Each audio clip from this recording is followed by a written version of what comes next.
Exposed Vet Productions weekly show. My name is John Stacy. They call me Jay Basser. I hail from the beautiful state of Kentucky. Today is the 15th day of May, 2025. Today we got a treat for you. We've got the one and only Alex Graham. He's otherwise known as Asnod, ASKNOD. He's got his asnog.com website, asnog.org. You can guys go look at it if you want a good laugh. Just research some of his stuff. And Alex is going to talk a little bit about special monthly compensation today, along with a few other things. How you doing, Alex? Well, I'm doing good. I can't complain. I've had this, like I was telling you, I got this laryngitis I've had for approximately 2.5 months, maybe, according to my wife. I didn't realize it was that long, but can't tell whether it's acid reflux or postnasal drip because every flower underneath the sun is blooming out there in front of my house. So you can't go out there without getting hit by bumblebees. It's like a Mm-hmm. target-rich environment for them. Mm. But mostly what I wanted to talk about as I see it come up on all the Reddit boards for veterans claims information. And I get a lot of guys that come to me from that Reddit board, bulletin board, or whatever you call that, asking me questions about SMCT because that, of course, is the gold standard for all these guys that went through the World War III in Afghanistan and Iraq. And a lot of them, probably as many as there were in Vietnam, came down with some pretty wild and woolly traumatic brain injuries, but more so with IEDs. Not as though they cornered the market on IEDs. We just didn't have that terminology for it back in 1968. We Right. called them mines. Mm-hmm. Well, similar to mine. Mm-hmm. I've never had the misfortune to drive over one, but I've had a lot more excitement in my career, flying with drunken pilots and so on, flying drunk. I lost my first cousin's boy to IED in Afghanistan, Kandahar. So anyway, um, with the advent of the decision last year of Alaska Mm-hmm. versus McDonough, it unhinged that 30% ruling. It takes away the hospital requirement. They essentially Congress created it, and then the VA promptly misunderstood it, misquoted it, and created the regulation incorrectly and against the law, forcing you to actually be basically the same as R2. And it was never designed to be that way, as most people know. R2, the only way, virtually, and that's what we're going to talk about tonight, virtually the only way to approach getting to R1, let alone R2, which obviously they're synonymous with each other, closely associated, is to obtain two rates between L and N uh, based on two separate disabilities. And if one of them, of course, as we all know, as I've taught you a million times, if one of those two disabilities or entitlements to to special monthly compensation is aid and attendance under 3.350B3, then you qualify for O. And then when you qualify for O, if one of them is aid and attendance under B3, then you automatically catapult up to R1. R2, of course, is just a distinction of needing to be institutionalized.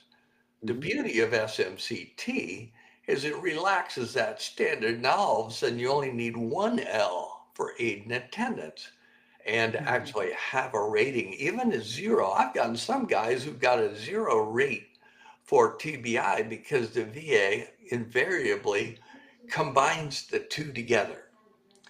And essentially, you want them to do that. But more importantly, they'll combine, you'll get 70 for PTSD, and all of a sudden you got 70 for TBI. And you're thinking to yourself, wow, I'm going to get to 100 on one of these suckers. And they put both of them together and still call it 70% because they say, well, we can't tell which one's which. Most VA or most veterans get pretty wound up about that. They go, they're screwing me. They're defeating my ability to get to 100% for one rating. That doesn't make any difference. Last week, and this is no kidding, I had a gal, she had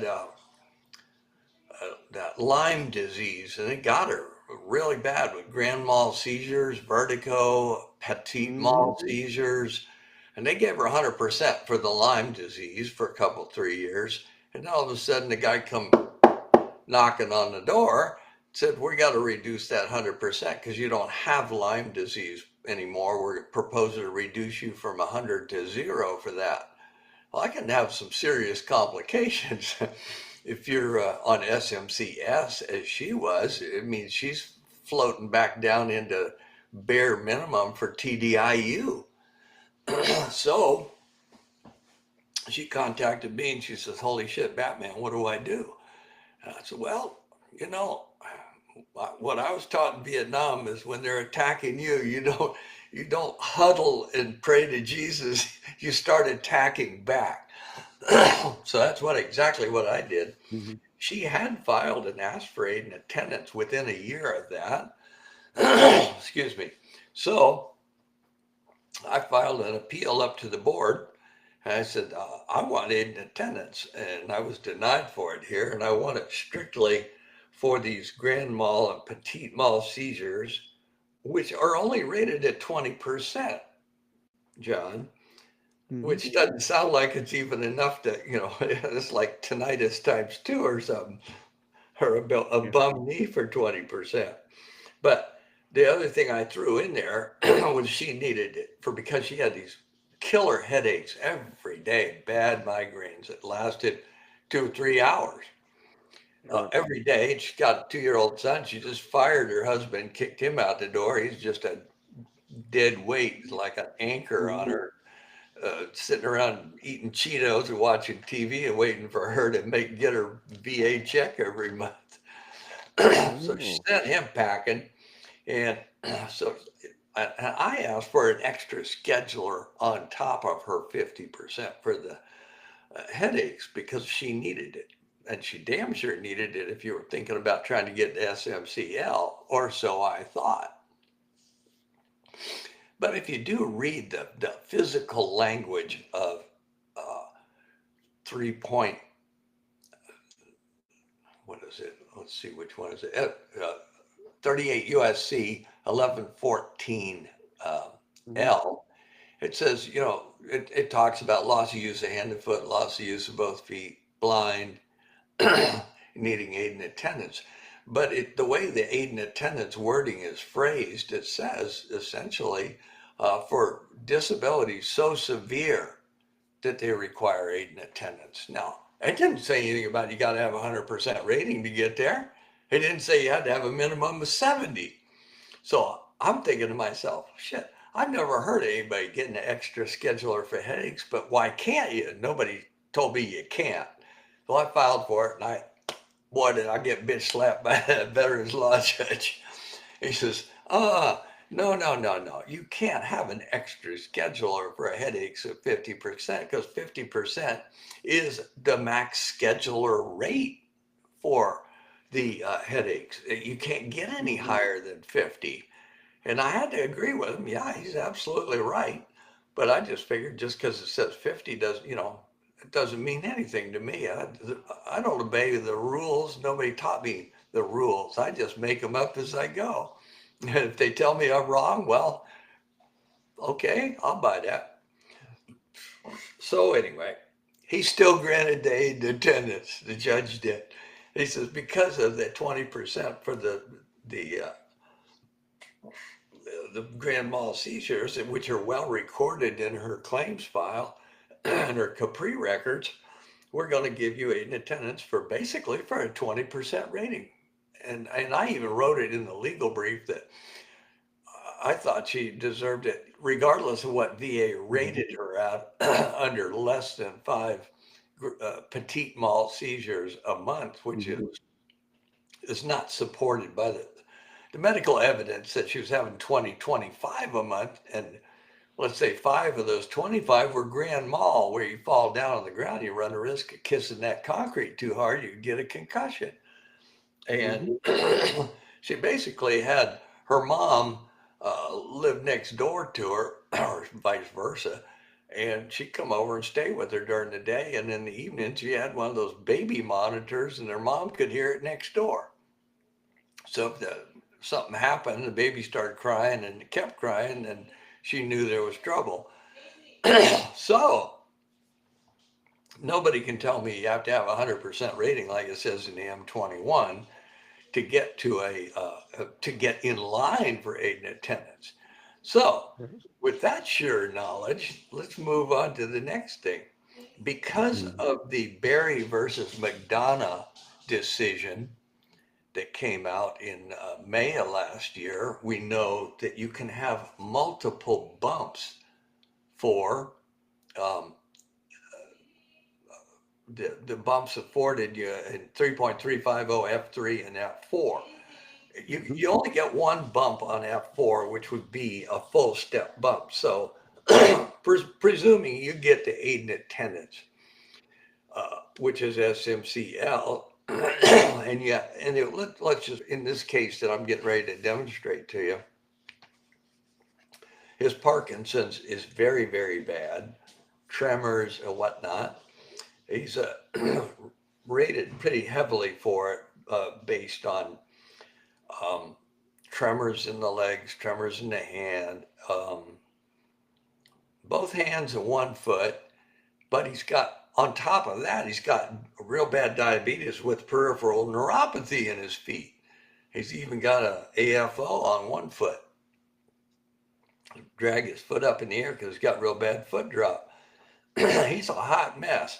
But that would give him that, all that Parkinson's was the base procedure, the base reason why they gave him the aid and attendance. So now, if you're going to go outside of that and start building this thing, you got to shop around and find other disabilities that are separate and distinct from Parkinson's. And for a Vietnam, and he's Vietnam vet too. So the obvious thing is you start shopping around there. Now, in this case, he's going to get his bump from L to M because of something. What was it? Chronic lymphocytic leukemia. Another one of those presents from Agent Orange. Mm-hmm. So that gave him a bump from L to M. Full step bump under 350 F4. Now stay with me here. We're going to do some gymnastics with SMC. Mm-hmm. He has a 7-page code sheet. Now, what happened is I applied for aid and attendance, and I also threw in loss of use of uppers, loss of use of the lowers. When he came to me, he was already up at the Board of Veterans Appeals appealing his ratings for his legs for the peripheral neuropathy associated with diabetes. So when I applied for that, they strung me out for about 5 months. And finally they said, you can't be in 2 places at once. And I understand that. You can't be applying for aid and attendance down below while you're on remand from the board for a higher rating.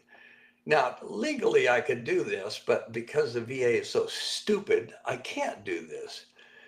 He's asking for a higher rate from 10 to 40% from 2010 to 2013. I'm asking for loss of use of the uppers and the lowers in 2025, maybe going back to 2022, not back to 2010 in that era. So they're taking me, they've dissolved my claim in acid. My claim for loss of use has been thrown in the trash can, and they're not going to address it. And it's certainly not even, I'll probably have to refile for it if I want to. Now, you're going to, I got a trick up my sleeve here, and I haven't been able to use it very frequently because I very rarely had veterans that ill, nor did we have the Berry versus McDonough decision to draw from too.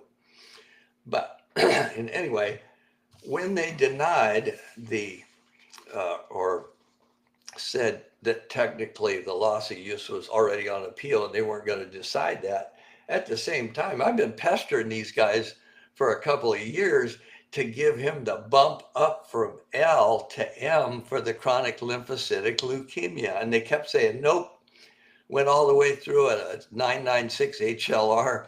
Nope, don't see it, can't get there from here. Well, why can't you grant the M? It's under F4, and they can't see it.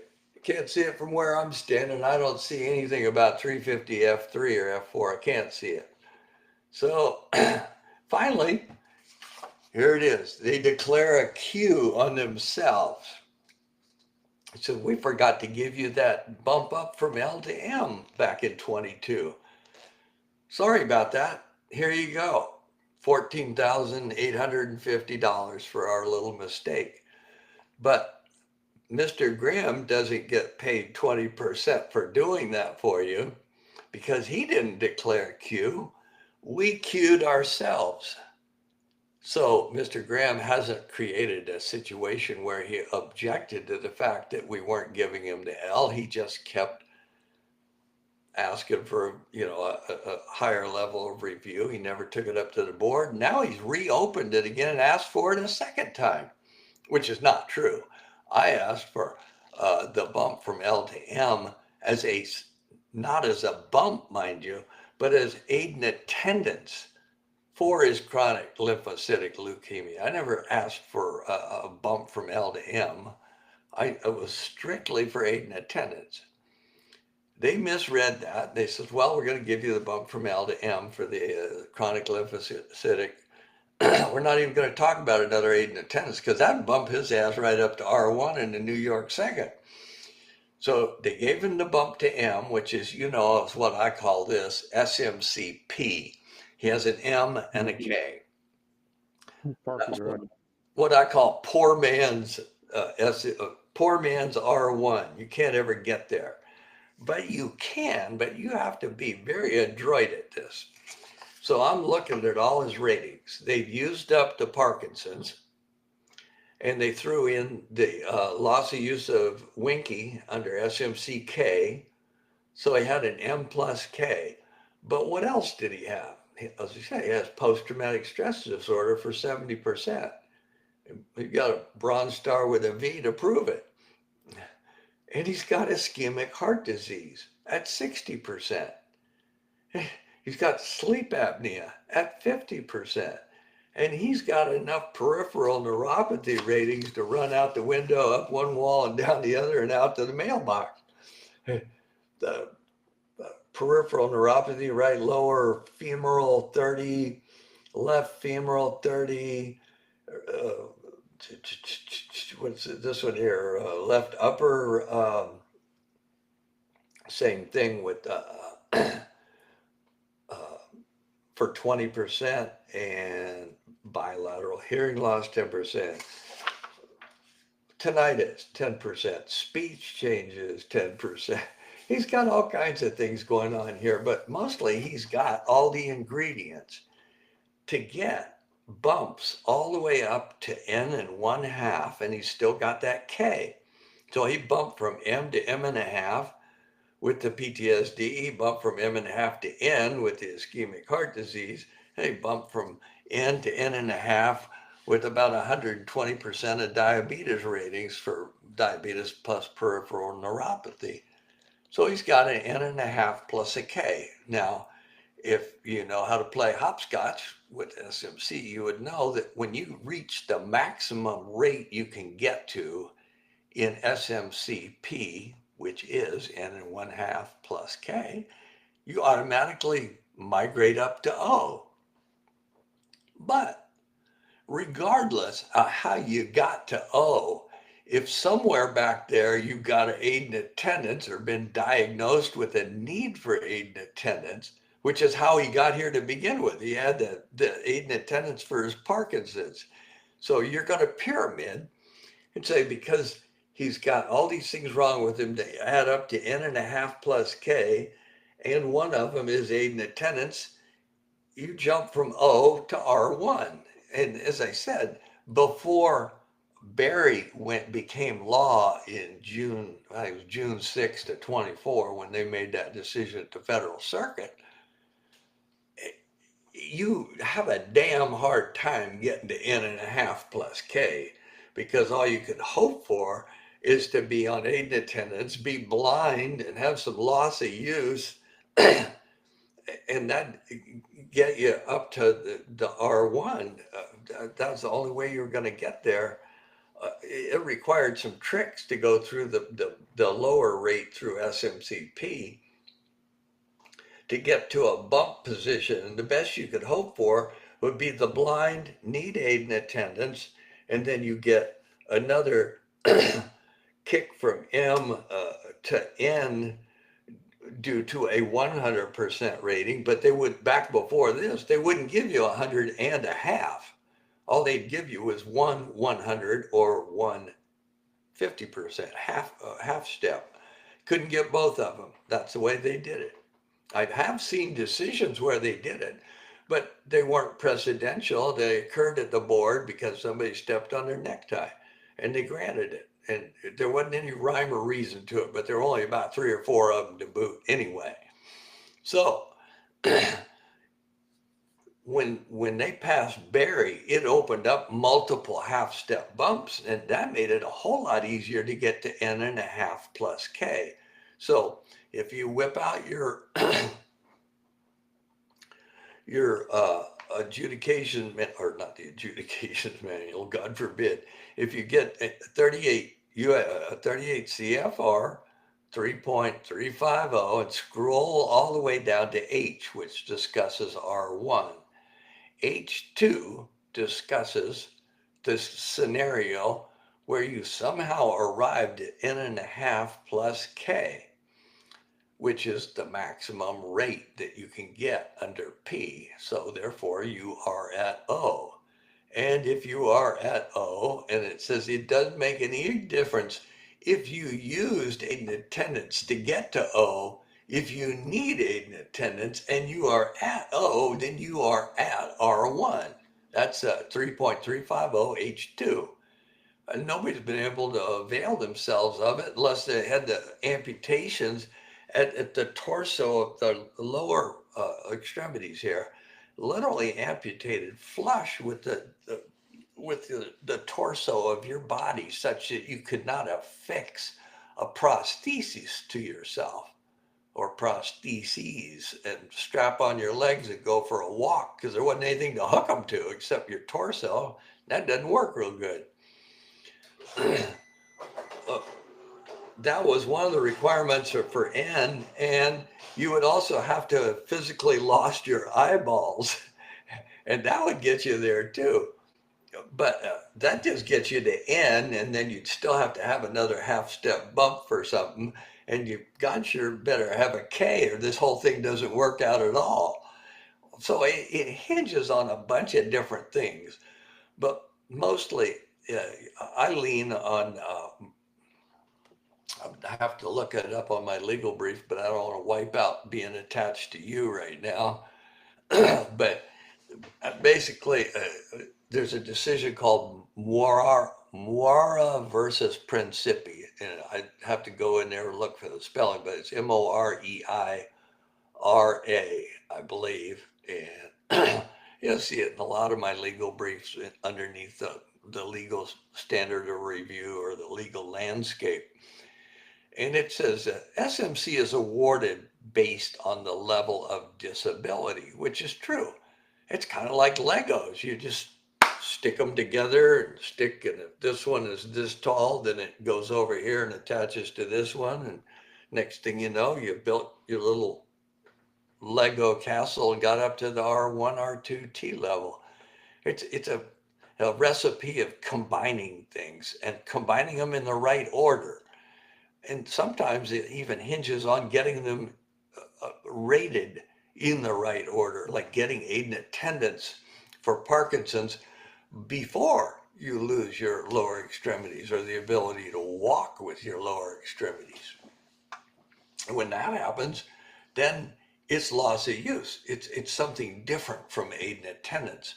You cannot grant aid and attendance for loss of use. It's against the law. That's why they have two different kinds of ratings. One for loss of use, blind, aid and attendance, bedridden, whatever the case may be. But it involved, even if your loss of use of your lower extremities is due to Parkinson's and you're getting aid and attendance for Parkinson's, you're not pyramiding by adding that onto it. You haven't pyramided, or even if you have pyramided, it's permissible in aid and attendance, which is about the only place in the whole scheme of things in 38 CFR that you're going to get away with pyramiding and get paid for it. So this is the back door, this 3.350H2, which is the back door that says N and a half equals O if you have a K. And if the reason you have this is not loss of use, but aid and attendance, then you catapult up to R1. So it's an interesting, it's like checkers where you go click, clack, and get to the other side, and the guy's got to king you and put an extra one on top of you. It's pretty tricky. And unfortunately, if you think SMC is difficult, I can't even begin to tell you how many things you have to memorize. And every time you get to there, there's always some little codicil that'll say, oh, but you can't do that. Or you can only do it on a Thursday. Or you can only do it on a Thursday in the afternoon. You can't do it in the morning. Add to that the insult that the regional office folks haven't a clue on how to do SMC. I have looked them across a desk. I have looked them in the eye. I've looked at them on video cameras. I have talked to them on telephones doing HLR informal conferences and formal conferences and explained to them how it works. And they look at you like a deer in the headlights. They don't connect with it because they use the M21 and they just type in you're 100% for this, 100% for that, 70 for this, 70 for that, and push send, and it kicks out what they're supposed to get. Oh, you get SMCS. Well, that's pretty easy. All you have to do is figure out that the guy's got a TDIU or 100% scheduler rating, and all the rest of the shit on the code sheet adds up to 60% or more. Homer Simpson's monkey Mojo could figure this one out while he's going to get a beer for Homer. I mean, it's that simple. But when you move up to SMCL, they can figure that out if the Board of Veterans Appeals says, give him aid and attendance. They go, okay, got that, right? Hit enter, special monthly compensation calculator figures it out, says, got to give him an L. Oh, and he's got a K, so we got to give him the K too. So you get an L and a K. But the machine, the computer that does this calculation for SMC seizes up. It cannot, for the life of it, see an extra 100%. That has to be arrived at with these devices in front of your face, behind your glasses there. Somebody actually has to look at a code sheet manually and say, it's got an extra 100% here. Oh, well, we can bump him from L to K, or L to M rather, excuse me, and continue to give him the K. But that's the end of the party. They can't see any further than that, and they have to do it manually. So most times they'll go right over the 100% you got extra for something, and look for a half step jump and give you L and a half. I don't know how many guys have come to me with the L and a half and said, what happened? I got another 100% for PTSD here, and plus this loss of use or this aid and attendance for my traumatic brain injury. How come they didn't give me the bump? What's going on?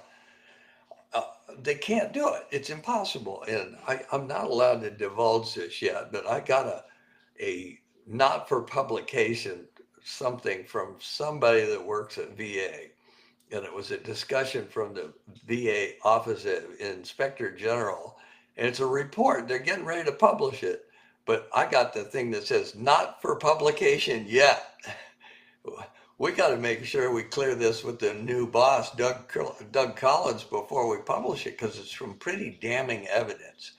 They went out to 19 regional offices and they said, okay, flip out a code sheet of some guy and says, here you go. Let's rate this guy for SMC. Show me your rating method. And they hamburgered 13 of the 19 ratings, got them wrong. So, and they said, okay, how did it end up wrong? Let's do the kind of the fault system check. And they all came back to this SMC calculator. And they said, well, garbage in, garbage out. You can put in the correct parameters up front by typing it in, but the machine can't see it, won't understand it, rejects it, and says, okay, yeah, this guy should get M and a half, and it spits out L and a half, or it might spit out M if somebody's looking at it and saying, I wonder why it didn't do that, I got to fix it. But most of the time, they just let the machine do it, and the machine does it wrong every time. Or in this case, it did it wrong 13 out of 19 times. I have no idea what the individual cases involved that they used for test runs through the machinery. But it was uniform from one regional office to the next because they're all using the same SMC calculator. Now, multiply that out, John. How many years do you think they've been doing it wrong?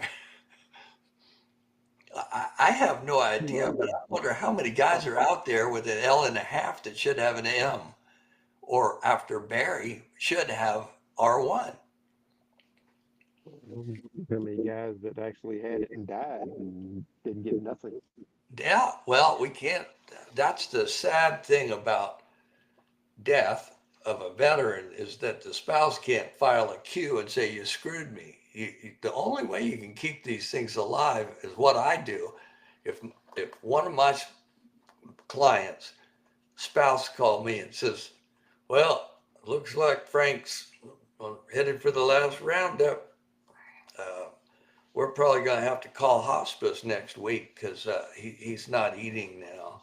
I went, "Oh yeah, that's probably about the first clue." So first thing I do is I file them for aid and attendance for every last thing that's wrong with them, John. And I'll get them R2 instantly, but it might only last or carry for 3 months. But that's a nice little kicker for the wife. If you're sitting there at SMCS and all of a sudden you're at R2, that's the difference between 4,200 and 11,200 a month. That's a $6,000 jump essentially, or seven. And that's at 21,000 for 3 months. Yep, So that's a good lick.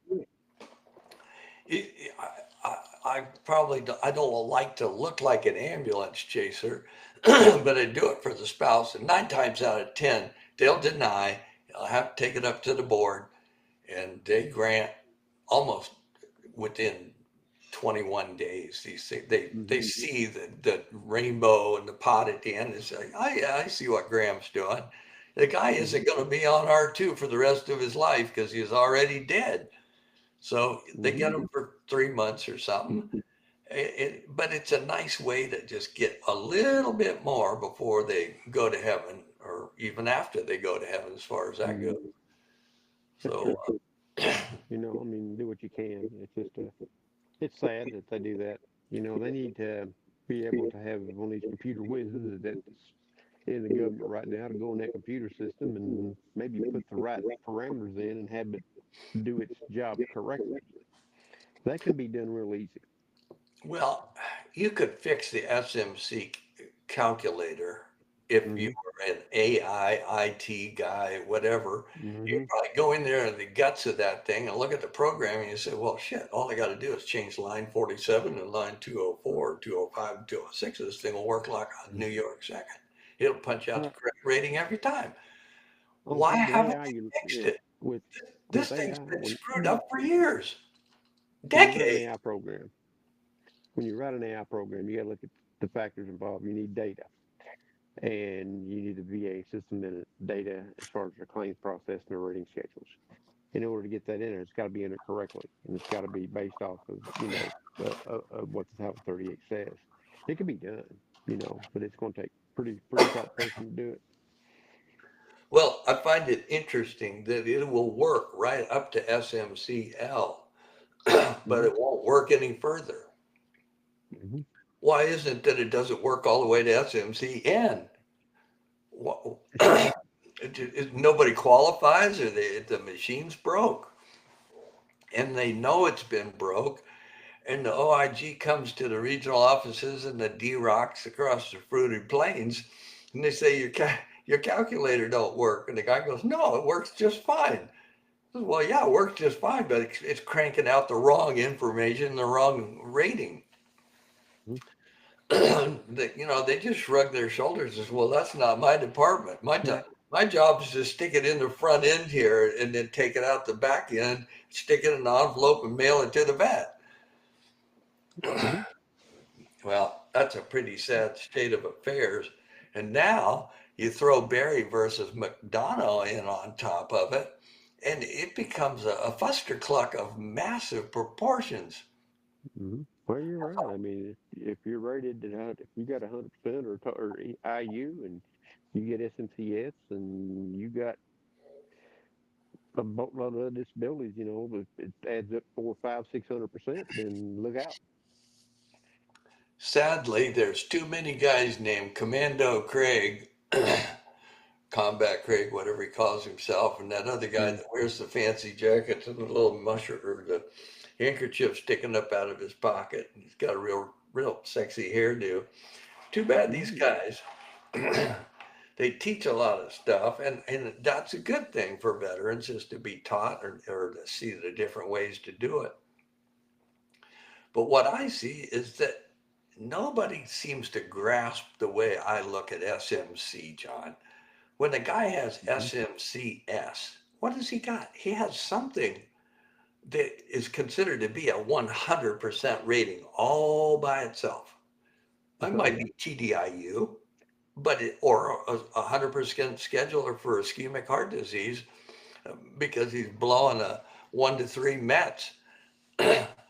That is the base leg that you're using to get SMC because you got 60% more. To me, every SMCS is an L. Every time you see 100% or a TDIU, it is an L depending on how disabled the veteran is.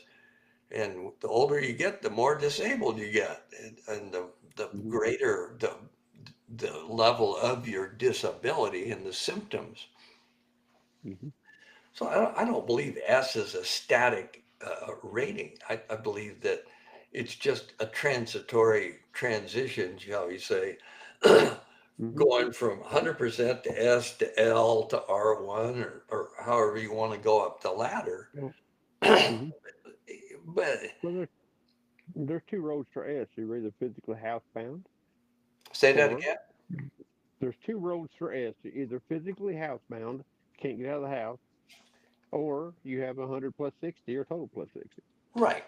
Most of them are Hmm. 100 plus 60 because Hmm. a doctor could write you a letter that says he's substantially housebound and can't get out unless somebody puts him in the wheelchair and Hmm. it's not raining because he's kind of has a poor grip and can't hold the umbrella over himself before they get out the car. He gets soaking wet. When you're talking about that level of housebound, you're actually most of these guys are almost bedridden uh, Hmm. due to whatever it might be. It might be loss of use. Maybe Hmm. that's not service connected, and they can't accomplish that to get to L for loss of use. But even if you are housebound, getting a doctor to write that sometimes is very difficult. They'll hem and they'll haw, or they'll say, "I'm not putting my name on that." They might come and sue me for falsely claiming that you're housebound. Maybe you're not. Maybe you're funning me. Maybe you're bullshitting me. That's why the 100 plus 60 is the more common way to Yeah, get to SMCS, most that's frequent. it. You, most of it should be automatic, though, Alex. I mean, if you got that, it should be automatic. It's an ancillary benefit, and it should kick it out, spit it out, which it does. Well, the whole thing should be automatic from the moment you get a 100% rating. VA should have the binoculars on your ass and be looking at you and saying, got 100% for this ischemic heart disease. Let's pull him in for a CNP exam, see if we can give him SMCL for aid and attendance because he's forgetting to take his medications or something. Hmm. Or he doesn't have the stamina to stand up and cook. He gets short of breath, has to go over there and start popping those nitroglycerins like Tic Tacs. Hmm. They don't make that determination, and that's an inferral. That's like when you go in for file a claim for diabetes, and when they do the diabetes test, they go, "Wow, yes, sir, you're pumping yourself with a ton of glipizide there." Let's go see if he's got some peripheral neuropathy, and they send you out for a second exam that just deals with what your peripheral neuropathy is in your extremities because it's inferred. If you have diabetes, you might have problems with your legs or your hands, uh, Or your eyes. or your eyes or your kidneys. I mean, the list goes, Hmm. it's a pretty long list. Let's look at it that way. But Hmm. yeah, diabetic nephropathy, diabetic retinopathy, both of them. But VA doesn't make that determination. They give you the diabetes and they might give you the peripheral neuropathy or whatnot. But if you got 100% for IHD, I guarantee goddamn to you, nobody is going to get off their dead ass and say, let's send him out and find out whether he needs aid and attendance. They're not going to make that Hmm. determination. Akels versus Derwinski says that's what you're supposed to do. Hmm. Ingram versus Nicholson, same thing. If you Hmm. see that he can't accomplish something like walking, then you should be saying, we need to let's send him out and see what the story is on that. They don't. They had the blinders on. They're looking down at the ground. Here's your 100%. We're not gonna look. We're not investigating this any further. If you got a bitch, file a 526. That's not the way it works. It's Yeah. unfortunate, but you got to be a self-starter in the SMC world. They don't come knocking on your door try to beg No, you to take more money from them. It doesn't work that way. it doesn't work that way. I mean, it's not plausible for them to do it. It's kind of like they would serve better time working for J.G. Whitworth trying to get you to sell your uh, insurance to them or something, doing what they do. J.G. Miller. That's a good one. I have to remember that. Well, diabetes is hard to get a rating increase because they kind of stick to their guns on the regulation of activities. But one of the big things now is hypoglycemia. If you have events, back during the day, you'd have to call an ambulance, go to the hospital. Now they got these GCMs on your arms everywhere, and veterans are still dropping low, but their wife or caregivers wake up in the middle of the night shoving a Twinkie down their throat, and they're avoiding going to the hospital. Well, the VA's saving a lot of money keeping them out of the hospital, but they need to adjust the rating schedule in order to curtail that because you're still dropping low. I brought that up the other day to a couple of Congress fellows, and it's in their things right now. We'll see what happens. I'm gonna have to go testify and see what happens on that because I want this thing fixed. Well, we're flying back for the NOVA conferences this fall are going to be back in Washington, D.C. And myself and several other litigators have been making overtures to Cheryl Mason, the former BVA chairman, Hmm. who retired before the end, before Biden got out of office. Real nice gal. She's the special assistant to Doug Collins, a new secretary. He hired her to bring her on board so that they could start figuring out where to take the scissors to all the fat at VA. And most of it apparently is at the Veterans Health Administration. And they got too many bedpan changers, too many janitors, too many non-doctor, non-psychologist, non-psychiatrist, non-nursing. Non-patient care. Non-patient care. It's not going to impact patient care or Mm-hmm. getting an appointment or whatnot because they're not 86 and the psychiatrist and throwing them out the door and pushing you out 6, 8 months for an appointment with a psychologist or a mental health consult. I'm not going to affect that. And of course, the powers that be on the progressive side are all doing the panicking, like Mm-hmm. what was the sky is falling, Chicken Little. Mm-hmm. The life as we know it as veterans is going to go take a turn for the worse. I think it'll Mm-hmm. take a turn for the better. I like to see what they're doing down there. Think about this, John. West LA, you've probably heard a lot about West LA. What, Up on the 288 hill. acres, 388 acres. And the Mm-hmm. VA started leasing that out to Hertz Rent a Car, a commercial laundry service. Brentwood Private School built their whole athletic field on the property, and they said, "We're not giving that back. We spent $2 million on that."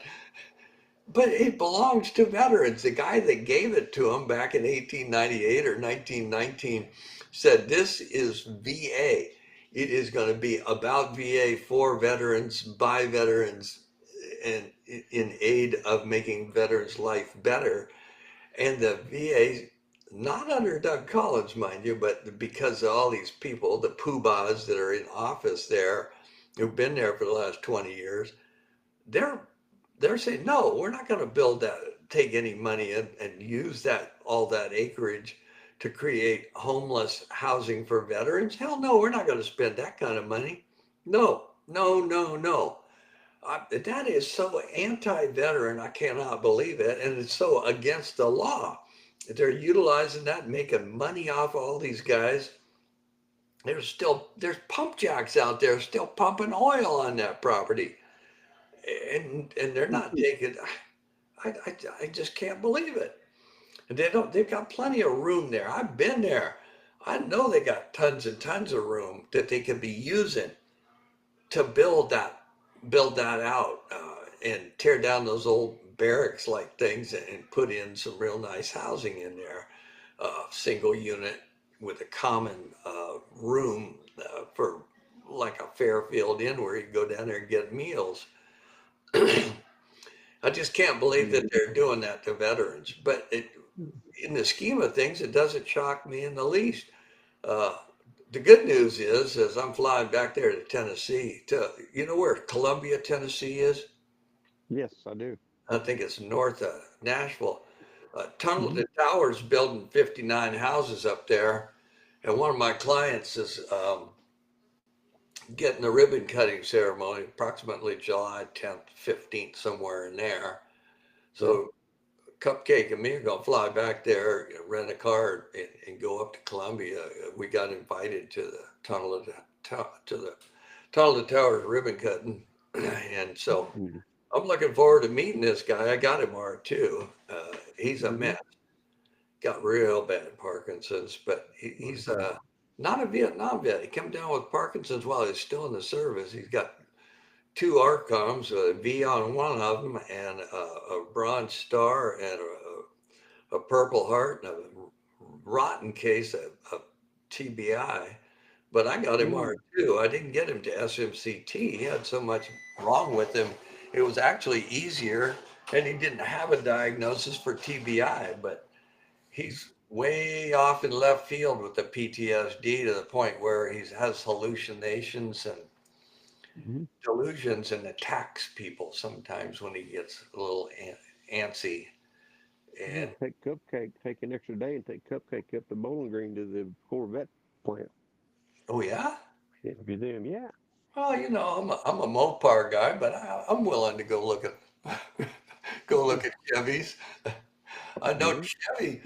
Chevy did Cupcake wrong. She bought a brand new Camaro with a T-top on it back. I'm trying to remember. It was when I was dating her girlfriend before I met her. Her girlfriend, my girlfriend, introduced me to her. That's how that happened. She was married to another guy back then. But that T-top leaked like a sieve. One day she went to get something out of the trunk and opened it up. And there's mushrooms growing in the trunk. So took it to the Yeah. dealership, had a little talk with them about that. They cleaned it all up. The mushrooms came back about 6 months later. And then one day the windshield wipers turned on and she couldn't turn them off. And she took it to the dealership, and about 2 blocks away from the dealership, the windshield wipers turned off. She goes in there and she says, God damn, things won't turn off. Well, they're not running now, lady. I don't know what the hell you're talking about. Drives away, starts up again 6 blocks down the road, makes a U-turn, heads back, and they shut off again. Finally, she took it back in and says, here's the keys. I want my money back. I don't blame her a bit. Defects. But That happens. I'm looking forward to that. I donate quite a bit of money to uh, what, well, Tunnel of Towers, but I also donated to the people that are building those Fisher House. Yes. I'll they tell you let guys. they Uh, let Debbie stay at Fisher House for almost a month when they thought I was dog meat. uh, that's probably one of the nicest places that I've ever seen. And we got one here, and Mm, they're beautiful. In the rooms, they take care of people, and even I think Ray and his wife stayed in one. You know, when he's in the hospital, I think Pam stayed in one. mm-hmm. But I was scheduled to go to St. Louis last summer for some spinal cord stuff. They wanted me staying at Fisher House, but we worked out I could get it down here. So Well, they had anyway, the one they had there in Seattle. I think it had 6 or 8 rooms, bedrooms in hmm it, and a big common area, big dining room table. You should probably bring everybody in for Thanksgiving dinner. hmm Certainly hold 14 people at that thing. It was huge. I never it's got over there. I was sick. I was in the hospital, but Debbie took pictures of it, showed them to me. She said, you should have seen that kitchen. It had them big ceiling to floor sub-zero refrigerators and freezers, hmm all decked out with the wood fronts on them and everything, almost where they look like cabinets. You wouldn't even know it was a refrigerator unless you went over there and right. pulled up the door and opened it. And it's chock full of food. You didn't have to go buy food. They had that thing stocked to the gills every day. A walk-in pantry, everything you could even dream of in that pantry. It kept that stocked up. And when she came out of that thing, I said, well, if I ever get rich, which I was hoping for, or of course, I didn't know Cupcake was independently wealthy, and she didn't know it until her parents died and left her a lot of money, which I'm not going to go into. But uh, she stayed there and took all those pictures and showed them to me. I think I even wrote a blog and put some of that information on there. But that kitchen was the absolute cat's pajamas, man. It you couldn't Nice. ask for it. I can't think of another appliance you could put into that kitchen that it didn't already Mhm. have. And the only thing it was missing was an electric ass scratcher. Yeah, you can cook whatever you want to do. You know. Well, yeah, and I suppose you could still call out for a pizza if you were real lazy, but anybody with a half hmm a brain, if they didn't put a meal together there for what was in there, and some of that stuff was real simple, macaroni and cheese, two-step process, stir and bake kind of shit. But hey, it impressed the living shit out of me. So when I started getting a little bit further down the road and started doing my work that I do now, I came up with some extra money from all these people that I get a fee for helping. We started donating to Fisher pretty heavily. And then I got approached by the Tunnel to Towers people. And I thought, these are the only two I've ever seen that put that much money on target. I think it's a constant race between those two, that they're always dancing at about 95 to 96% of the hmm money donated goes to the project, and the To the rest of cause. it's postage. I mean, it's not like now. I, by law, after I got sued, I'm not supposed to talk about this. But let's put Oh, it this way. Let's talk about somebody. Once upon a time, there was an outfit called Wounded Wallach Project. And they managed to get 39% of their donations on target. And all those commercials are please donate $20 a month. God, you would have thought that every veteran in the world had his own house with the keys handed to him, mortgage paid off. mm, Not so. Uh, uh, I'll tell you, the guys running now were all driving Lexuses and had real nice yachts and $2.5 million waterfront property in Jacksonville. So, it's what it is. If you want to know where the money's going, look at it. Look at those IRS 990 forms, man. You can see if somebody's sucking that money off to the side and buying fancy cars. Uh, it's sad that they can do that, get away with it, look you right in the face on TV. Because the guys they show are pretty disabled, and that's sad. But they're not well, even yeah, getting that money. they they are, but they are pushing a lot of R2 vets around. Mm. Well, I'll bet you $100 I could go into that new village at Columbia with 59 very, very disabled veterans and find some of them are SMCP instead of R2 or T. Hmm. I'm not going shopping for clients. I need more clients like I need more holes in my head. But no, Yeah, you build a quite up following. You can always play quarterback, hand them off to the one of your running backs or one of your fullbacks or something like that. You know. well, I've trained 30 guys on this SMC, 30 guys and gals, and man, they're red hot. They're all out there just collecting them, sweeping them up, and getting them into R1, R2. It's a recipe just like baking cookies, John. It's not that difficult if you understand the principle.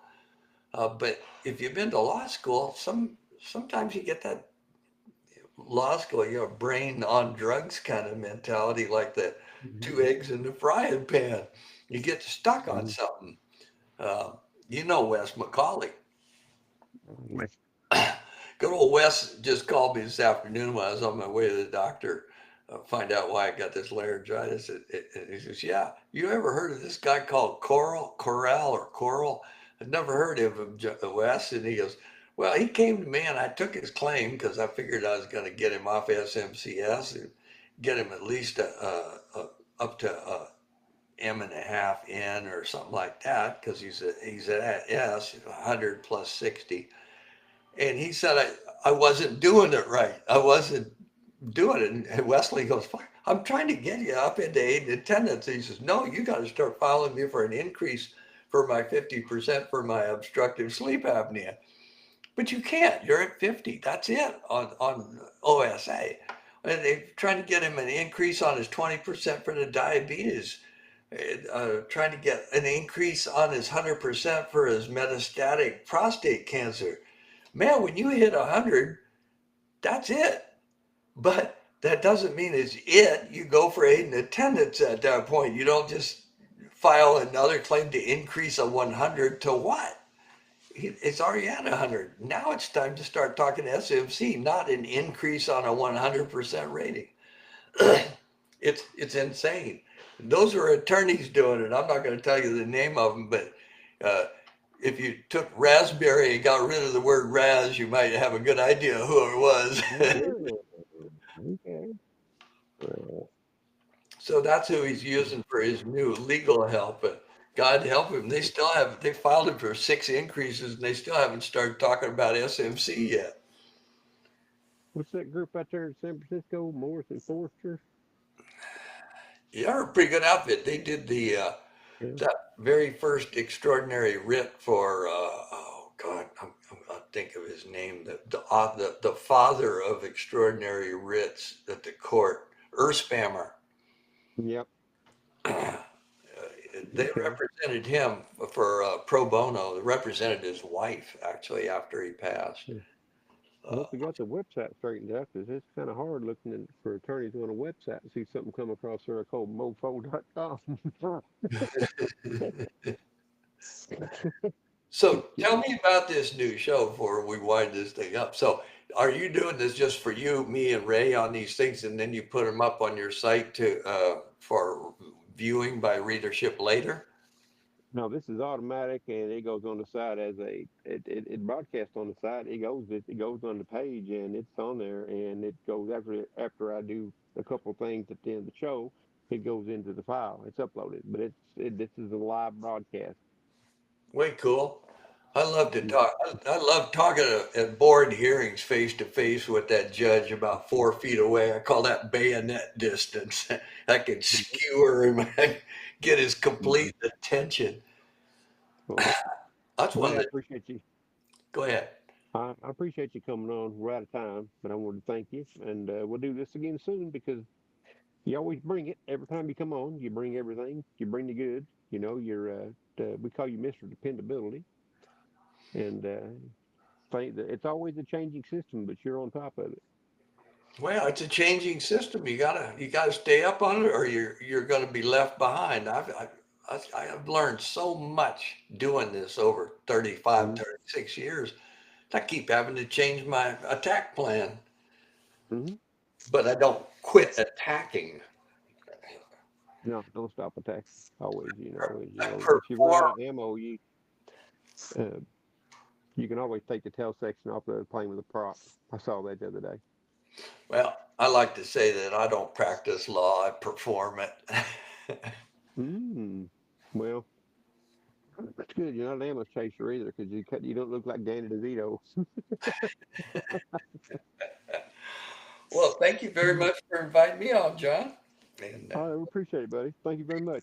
be You more than got it. happy to do this anytime you feel Well, the urge to call. And all if I righty. come out there if I come out there to Nashville, I'd like to maybe you're not that far away from that, are you? You're over in Kentucky. Yeah, I'm probably about 3 hours.